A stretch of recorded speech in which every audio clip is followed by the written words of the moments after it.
કેમ ઉદાસ છો આટલા બધા? ઉદાસ નહીં, થોડું ટેન્શન છે. શેનું ટેન્શન પાછું?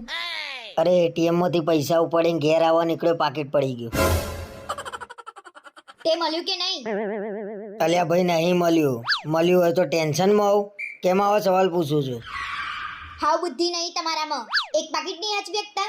અને કેટલા પૈસા ઉપાડ્યા હતા તમે? 6000 રૂપિયા હતા. ખબર જ નહીં પડતી. અને શું લેવા આટલા બધા પૈસા ઉપાડ્યા હતા?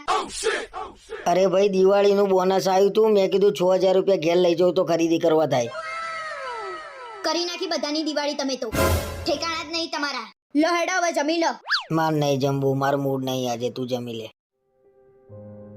હું કંઈક વધારે જ બોલી ગઈ એમના. એમાં આટલું બધું ટેન્શન શું લેવા લો છો? ગાંડા થઈ ગયા છો તમે? 6000 રૂપિયા હતા. કેમની કરવાની દિવાળી? દિવાળીનું ટેન્શન તમે શું લેવા લો છો?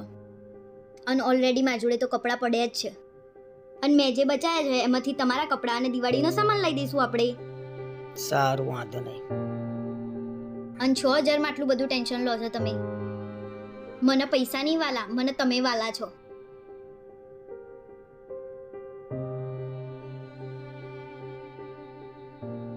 બેટા અહીંયા બેટા દૂધ પીસ? ના.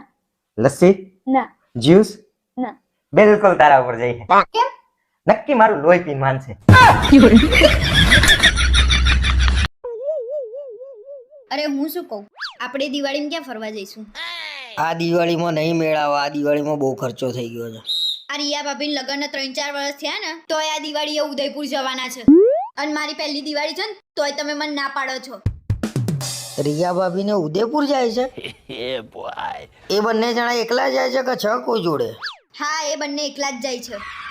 અલ્યા ગાંડી, મને તો એમ કે આપણે બંને એકલા જવાની વાત હતી, એટલે મેં તને ના પાડી. એક કામ કર, રિયા ભાભીને ફોન કરીને કહી દે અમે બંને ઉદયપુર આવીએ છીએ. એ તો હું ખાલી જ કહેતી હતી. રિયા ભાભી લોકો ઉદયપુર નહીં, ગોવા જાય છે. ગોવાનું કરવું પડશે. એક વાત કહું, ખોટું ના સમજુ તો? હા. મને નાનપણથી ગોવા જવાની ઈચ્છા છે.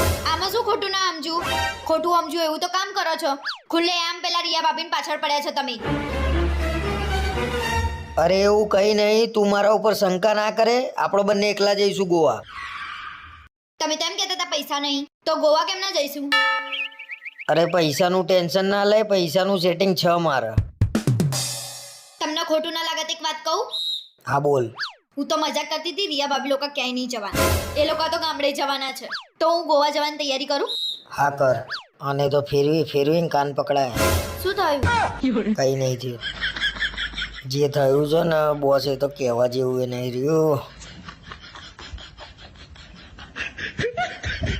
ગોવા જય છૂટકો છે.